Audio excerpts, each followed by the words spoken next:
of matter. So basically this chapter is very interesting, very simple and very basic. ठीक है, lot of things are there, lot of things new, lot of things interesting. See, we see lot of things around us, lakhs of substances. इन सबको अपन commonly क्या बोलते हैं? Scientist in सबको बोलता है हर एक चीज जो आजू बाजू अपने को दिख रही है, scientist call them matter. Even this board is a matter. You are a matter. Marker is a matter. Everything is a matter. तो इसका एक जनरल स्टेटमेंट कैसा हो जाएगा? Anything that has mass and occupies space. Anything with mass and occupies space. जैसे board है, इसका कुछ वजन होगा और ये कुछ जगह ले रहा है, तो वो मैटर है. तुम भी, तुम्हारा कुछ वजन है और तुम कुछ स्पेस ऑक्यूपाई कर रहे हो, तो तुम मैटर हो. You all matter, right? This is matter. और इसको अपन देख सकते हैं, we can see the matter. लेकिन air is a matter we can not see, but you can feel it, right? You can perceive it. बच्चों, matter को अपने फायदे के लिए लोगों ने डिवाइड किया 3 तरीके से. मैं इसको लिख देता हूं, इसको रफ कर देता हूं. मैटर को साइंटिस्ट ने 3 तरीके से क्लासिफाई किया.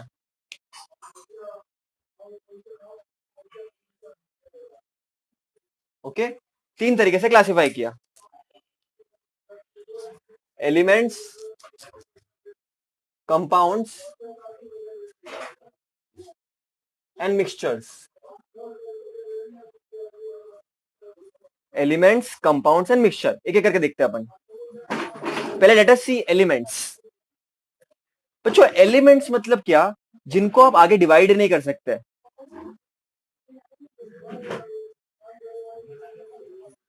कैन नॉट बी डिवाइडेड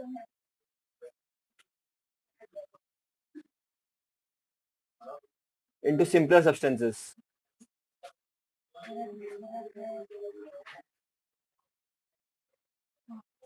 इसका मतलब क्या, समझने की ट्राई करता है. जैसे ये गोल्ड का बार है, एक ये गोल्ड का बार है. इसको काटो काटो, आपको एंड में गोल्ड के एटम्स ही मिलेंगे ना. आपको कॉपर मिलेगा क्या? नहीं. कुछ और मिलेगा क्या? नहीं. You will get pure gold atoms only. कितना भी कट करो इसको, आपको गोल्ड ही गोल्ड मिलेगा. तो वो एक एलिमेंट है. Now this compounds basically are made from elements.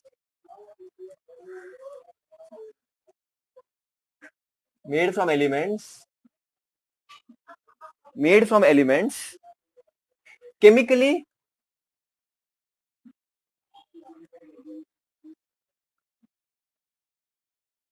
bound together in fixed proportion. अब तुम लोगों को ये सब कुछ नहीं समझेगा, मैं तुमको एकदम इजी तरीके से समझाता हूं इसको एग्जांपल लेकर के. For example water. What is water? H2O. इतना तो पता होगा. तो H2O, this hydrogen is also an element, this oxygen is also an element. So it is made from elements. It is made from elements. Compounds क्या होते हैं? जो element से बने हुए बेटा, और ये प्रॉपर रेशियो में होते हैं. They are in fixed proportion. This is very important. They are in fixed proportion. यहां पर हाइड्रोजन के 2 एटम्स है, ऑक्सीजन के 1 एटम्स है. H2O, H2. So there are 2 atoms of hydrogen and 1 atom of oxygen. 2 atoms of hydrogen, 1 atom of oxygen. बराबर कि नहीं? तुम कुछ भी ले लो, तुम ओशन का पानी ले लो, घर का पानी ले लो, किधर का भी पानी ले लो, गटर का पानी ले लो, सब में वाटर का रेशियो 2:1 ही होगा. मतलब हाइड्रोजन के 2 एटम्स, ऑक्सीजन का 1 एटम, मतलब एक कंपाउंड ऑफ H2O में. और ये बना किससे होता है बच्चों? ये एलिमेंट से बना होता है. एक और एग्जांपल लेते हैं. एक और एग्जांपल लेते हैं, एक और एग्जांपल लेते हैं। Carbon dioxide, carbon dioxide, carbon dioxide क्या होता है बच्चों? CO2। यहां पर क्या है? Carbon, oxygen. Carbon is a element, oxygen is a element. दो एलिमेंट से बन करके बेटा कंपाउंड बनता है कार्बन डाइऑक्साइड। कार्बन का रेशियो 1 है, ऑक्सीजन का 2 है। मिक्सचर्स क्या है?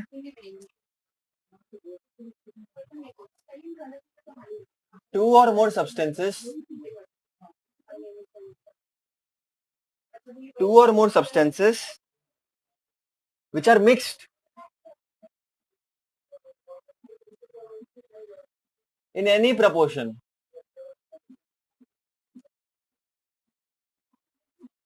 Okay? Just क्या होता है? Two or more substances which are mixed in any proportion. इसका एग्जाम्पल क्या हो जाएगा? एयर। ये पर बहुत सारे सब्सटेंसेस है।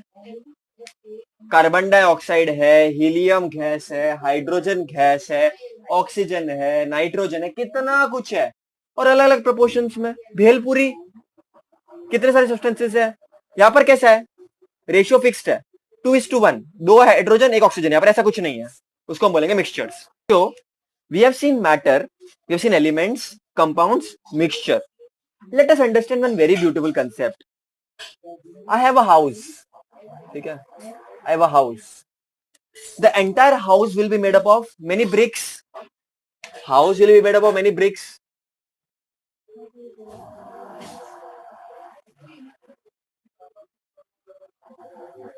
So this house is made up of basic elements is bricks. वैसे ही अपनी बॉडी जो है, it is made up of cells. Human body is made up of many cells, living organisms. Right? Human body is made up of many cells. We have different cells, right? Brain के cell अलग, heart के sales अलग। वैसे ही बच्चों हर एक matter भी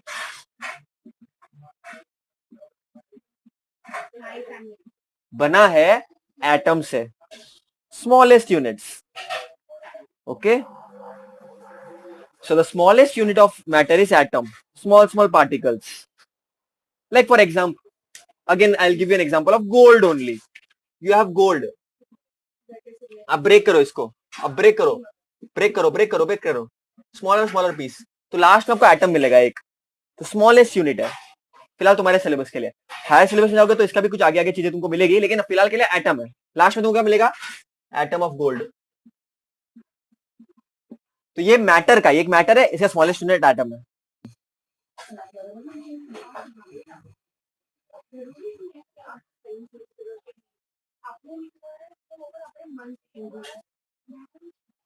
historical background of atoms. India में बच्चों महर्षि कन्नड़ थे, उन्होंने खेतीबाड़ी में काम करते थे वो, तो उनको मालूम पड़ा बाबा कुछ तो परमाणु, कुछ तो भाई किसी चीज से तो बनी हुई है सब चीजें। फिर ग्रीक के इंसान आए, फिर अलग अलग साइंटिस्ट आए, Dalton, Thomson, Rutherford, Niels Bohr, Sommerfeld, James Chadwick, कितने कितने लोग आए, तुमको नाम याद करने की जरूरत भी नहीं है। लेकिन उन सबने अपनी अपनी थियरीज दी, अपने अपने मॉडल दिए। और जो अगर तुम साइंस और हायर स्टैंडर्ड में जाओ तो तुम बहुत सारी चीजें सीखोगे। अच्छा ऐसा भी था, वैसा भी था, तो बहुत सारी चीजें आई बेटा, बहुत सारी चीजें लोगों ने पढ़ी, लोगों ने समझी, लोगों ने देखा, और फिर थियरीज पे थियरीज आई बच्चों, थियरीज पे थियरीज आई। लोगों को तो पहले पता ही नहीं था ये चीजें होती कैसे है, बनती कैसे चीज है, बराबर क्या नहीं। Today we know hydrogen plus oxygen आपको वाटर देगा। Hydrogen plus oxygen will give you water, you know that today. ये बैलेंस कैसे करना है, क्या करना है बताऊंगा, कैसे आया ये सब, लेकिन you know hydrogen oxygen is giving you water. Carbon plus oxygen will give you carbon dioxide. उस टाइम पे लोगों को पता ही नहीं था, लोगों को तो उल्लू भी बनाया जाता था बच्चों, ठीक है, उल्लू बनाया जाता था लोगों को। चारकोल बंद कर देते थे, वो काला काला, फिर वो ऐश निकलता था लास्ट में, तो लोग बोलते जादू जादू। जादू नहीं था, साइंस था, केमिस्ट्री था। लोगों को पहले उल्लू बनाया जाता था बेटा। धीरे धीरे लोगों ने डिस्कवरी की, मालूम पड़ा अच्छा ऐसा भी होता है, ये भी कर सकते हैं। आज वंडरफुल वंडरफुल रिएक्शन अपने पास अपने देखने मिलते हैं बेटा। जो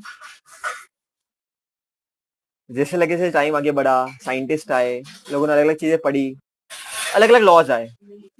तो पहला था बच्चों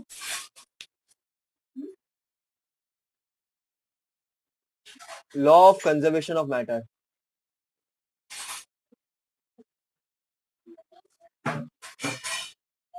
law of conservation of matter, इसको मैं ऊपर कर देता हूं तो तुमको समझ में आ जाएगा। Law of conservation of matter. अब ये है क्या, इसमें क्या था, किसने दिया, ये सब चीजें भी मैं आपको बता देता हूं। So basically this law was given by Antoine Lavoisier. He was a French man basically. उनको तो काफी लोगों ने बच्चों ये तक कह दिया फादर ऑफ मॉडर्न केमिस्ट्री। और उसने बताया क्या बेटा, उसने बताया क्या, उन्होंने एक मस्त सा लॉ दिया।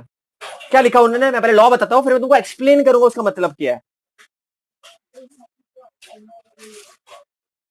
इन a chemical reaction, in a chemical reaction,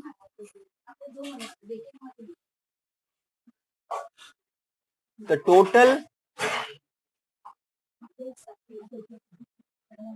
total weight of reactants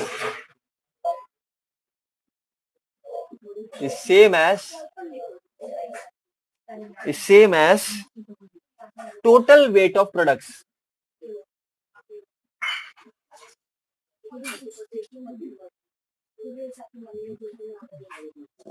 formed due to chemical reaction.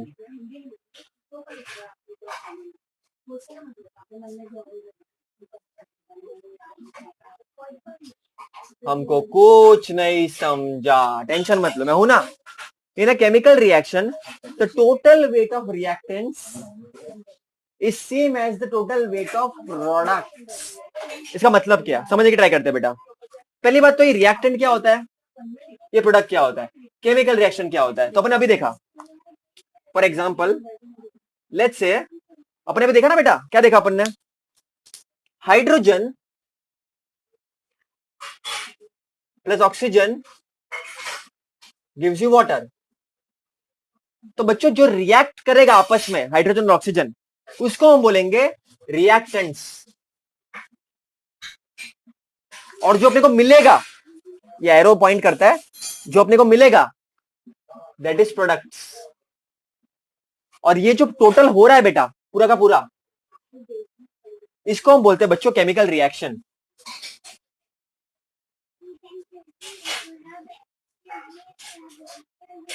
Because chemical elements are involved. So in a chemical reaction, ये बोल क्या रहा है अभी, तो टोटल वेट ऑफ रिएक्टेंट्स मतलब hydrogen oxygen का जो वजन है, जो वेट है, is same as total weight of products. मतलब रिएक्शन होने के बाद जो पानी मिलेगा वो उतना ही वजन का होगा जितना हाइड्रोजन ऑक्सीजन का वजन था। ना घटेगा ना बढ़ेगा, ना घटेगा ना बढ़ेगा। मतलब कहने का मतलब क्या है मेरा, इसको मैं रफ कर देता हूं। कहने का मतलब क्या है मेरा, आखिर कहना क्या चाहते हो आप, बोलता हूं। Weight of hydrogen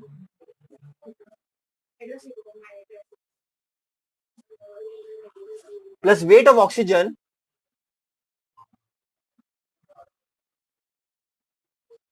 is going to give you weight of water.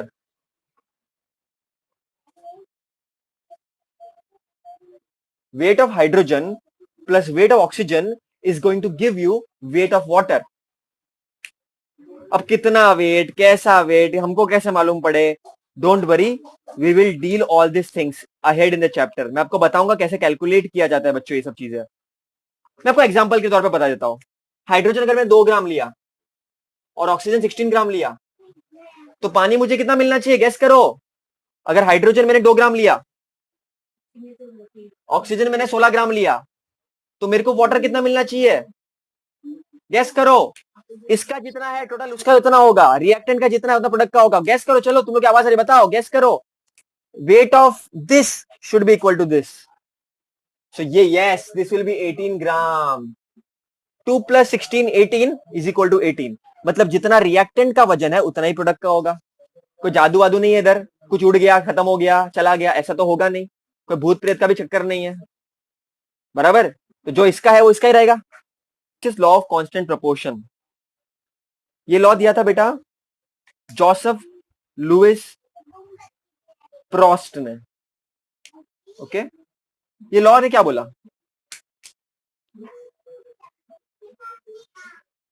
The proportion, सुनना अच्छे से पहले, the proportion of wait,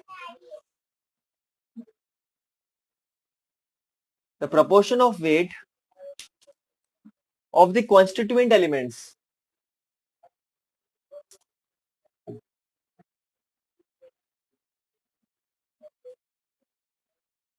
the proportion of weight of the constituent elements in various samples,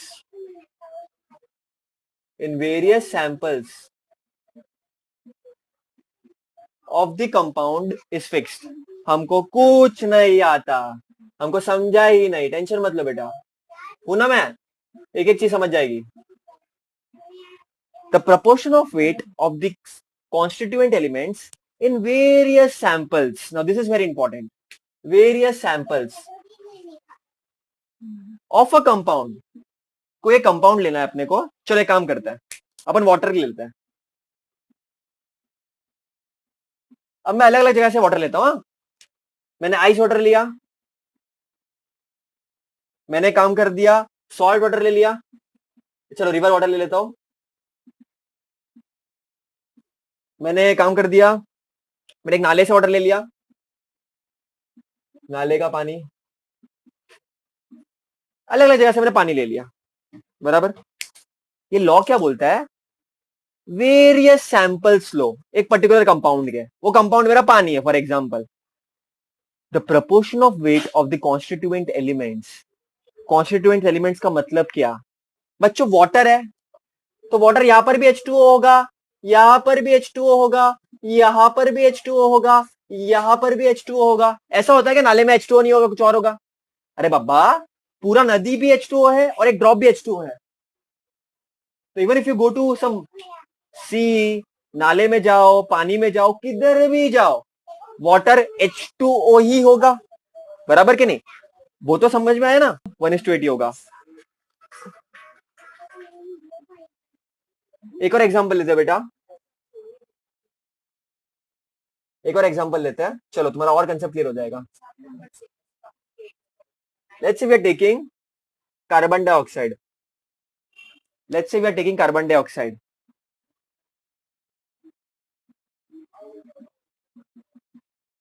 CO2। Let me tell you बच्चा लोग, carbon का वजन होता है 12, ऑक्सीजन का हो जाएगा इस केस में 32। उसका रेशियो ले लेते हैं, 2 6 जा, 2 16 जा, 3 जा, 8 जा, 3:8। ये ड्राई आइस का CO2 है, एटमॉस्फेयर का है, किधर का भी है, डजंट मैटर। इसमें 3:8 बाय वेट तुम्हारा कार्बन और ऑक्सीजन होगा। अब आप सोच रहे होंगे 12 और 32 कैसे आया? डोंट वरी, मैं बताऊंगा वो कि कार्बन का वजन 12 कैसे आया, ऑक्सीजन का 32 कैसे आया इधर, वो मैं बताऊंगा आगे। तुमको टॉपिक है पूरा कि वजन कैसे निकालते हैं, लेकिन ये आएगा बच्चों 3:8 हमेशा। तुम ड्राई आइस लो, फायर एक्सटिंग्विशर का कार्बन डाइऑक्साइड लो, एटमॉस्फेयर में वो कार्बन डाइऑक्साइड लो, हमेशा इट विल बी 3:8। ठीक है बच्चों, always it will be 3:8। We have seen different different laws till now. अब हम देखते हैं एटम को अच्छी तरह से।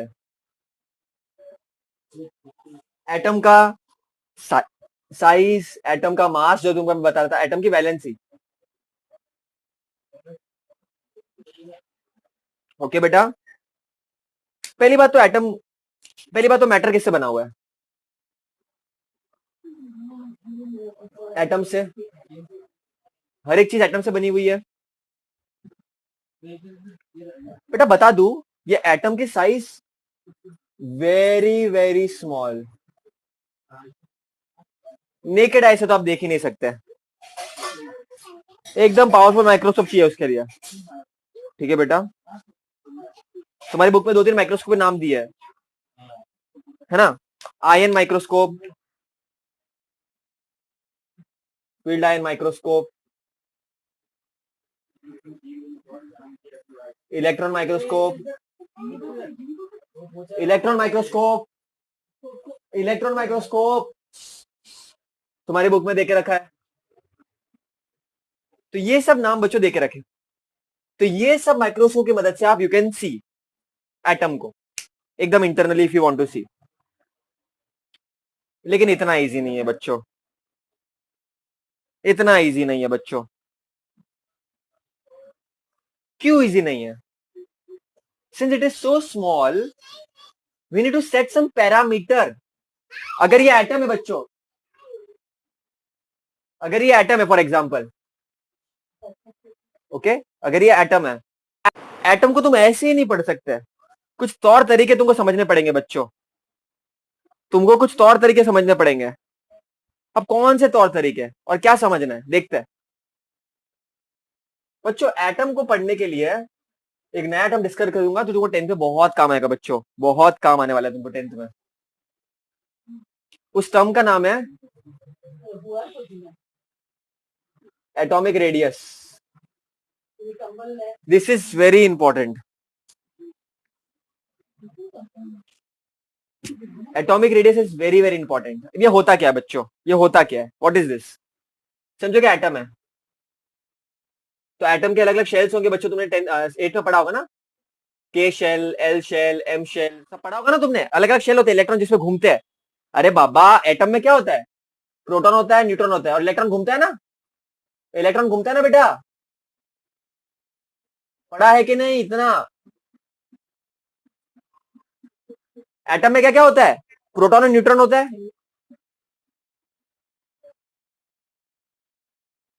Proton is, what is proton?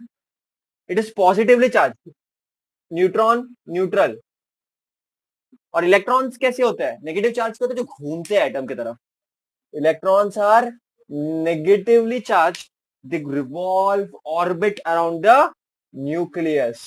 बराबर के नहीं बच्चों?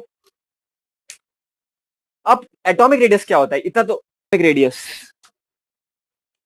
बच्चों, एटॉमिक रेडियस का मतलब क्या होता है? Very important, again I am repeating, the distance between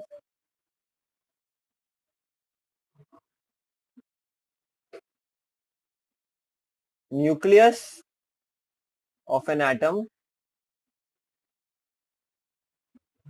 and its outermost shell.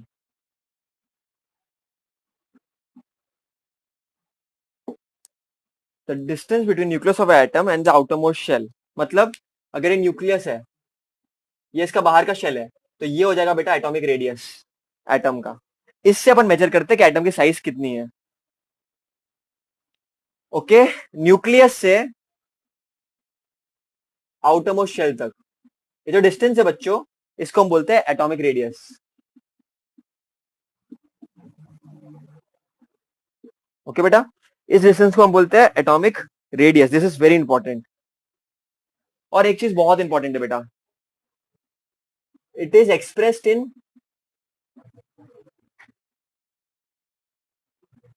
This is very important बेटा, it is expressed in nanometers. आप पिकोमीटर्स में भी कर सकते हो, माइक्रोमीटर में भी, मीटर में भी कर सकते हो, nanometre is usually the suitable thing. And 1 nanometre बच्चों, ये बहुत इंपॉर्टेंट है, 1 nanometre is 10 to the power -9 metre. This is very important, 1 nanometre is so small. तभी तो अपन इसको यूज करते हैं ना, क्योंकि एटम भी खुद बहुत छोटा है बच्चों, एटम भी खुद बहुत छोटा है। ओके बेटा, तो पहले मैंने एटॉमिक रेडियस के बारे में बताया। एटॉमिक रेडियस क्या होता है? Distance between the nucleus of the atom and the outermost shell is called atomic radius. It is expressed in nanometre. 1 nanometre is 10 to the power -9 metre. इतना छोटा होता है नैनोमीटर। 1 मीटर इतना कुछ होता होगा, 100 सेंटीमीटर, उसका कितना छोटा पार्ट है ये। अपने हेयर के स्ट्रैंड से भी I think so it will be smaller than that. Okay, 1 nanometre. Okay, picometre में भी कर सकते हैं express. Okay, lot of things, but nanometre is what we use. Okay, so what is atomic radius? It is a distance between the nucleus and the outermost shell. ठीक है, जैसे circle का एक रेडियस होता है, ऐसे एटम का भी एक रेडियस है, ऐसा समझो इसको, सिंपल है ना? सर्कल का डिस्टेंस कैसे होता है, सेंटर से सरकमफेरेंस तक, यहाँ पर न्यूक्लियस से आउटर मोस्ट शेल तक, फर्क कितना है? अच्छा बेटा 1 नैनोमीटर इज 10⁻⁹ मीटर, तो 1 मीटर कितना नैनोमीटर होगा? चलो, metre is 10⁹ nanometre, remember this. Okay बेटा, हाउ? वेरी सिंपल, ये 10⁻⁹ को नीचे लेकर आओ, इसको अगर ऊपर लेकर आएंगे तो ये 10⁹ हो जाएगा ना, देखो ऐसे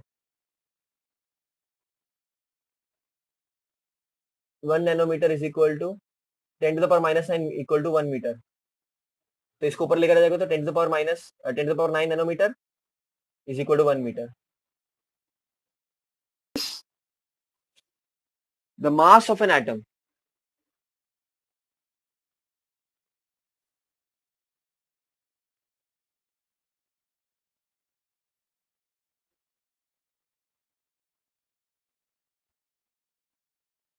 बच्चों मास ऑफ एन एटम अभी मैंने तुमको बताया, let us try to understand this.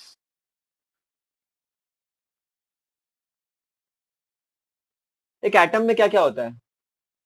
Nucleus होता है, न्यूक्लियस में क्या क्या होता है बच्चों? प्रोटॉन होता है, न्यूट्रॉन होता है। प्रोटॉन कैसा होता है? Positively charge. न्यूट्रॉन कैसा होता है? Negative, neutral, right, it has no charge. तो बेटा अगर ये न्यूक्लियस को मैं इधर बना दूं, अगर ऐसा न्यूक्लियस है तो अंदर प्रोटॉन और न्यूट्रॉन होंगे और इलेक्ट्रॉन घूमेंगे। Let me tell you, this electron का mass is very very less. Atom का वजन उनके न्यूक्लियस का जैसे होता है, 99.9% जो वजन है वो उनके न्यूक्लियस के कारण ही होता है बच्चों। Okay, so what can I say? देखो first understand few things. Dalton proposed some theory, ठीक है, हर एक एलिमेंट होता है उसमें एटम होते हैं। और एक चीज तुमको और एक मैं बता दूं बच्चों, एटॉमिक नंबर क्या होता है और एटॉमिक मास नंबर क्या होता है?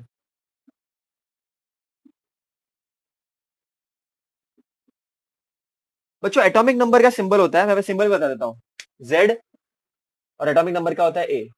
एटॉमिक नंबर का मतलब क्या होता है? नंबर ऑफ प्रोटॉन्स और इलेक्ट्रॉन्स दोनों में से एक। मतलब अगर ये एटम में 11 प्रोटॉन है तो इसका एटॉमिक नंबर 11 हो जाएगा। अगर 11 प्रोटॉन है इसमें तो इसका एटॉमिक नंबर हो जाएगा 11, सिंबल 11 है ना। और एटॉमिक मास नंबर का मतलब क्या होता है? Number of protons plus number of neutrons. समझो कि यहाँ पर 11 प्रोटॉन है और यहाँ पर 13 न्यूट्रॉन है या 12 न्यूट्रॉन है समझो फॉर एग्जाम्पल,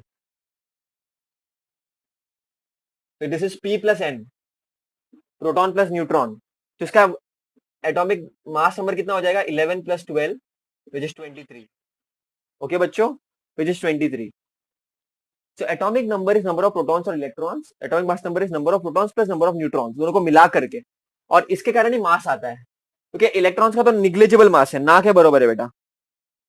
और इन दोनों को साथ में हम बोलते हैं बच्चों, इन दोनों का साथ में जो नाम है न्यूट्रॉन्स और प्रोटॉन्स का together they are called, very important objective, 110% it is asked in examinations बच्चों। इनको साथ में बोला जाता है न्यूक्लियॉन्स, इनको साथ में बोला जाता है न्यूक्लियॉन्स, क्योंकि वो न्यूक्लियस में होते हैं और जिनके जैसे मास आता है, न्यूक्लियॉन्स। बच्चों नोट कर लेना, बहुत इंपॉर्टेंट है ये।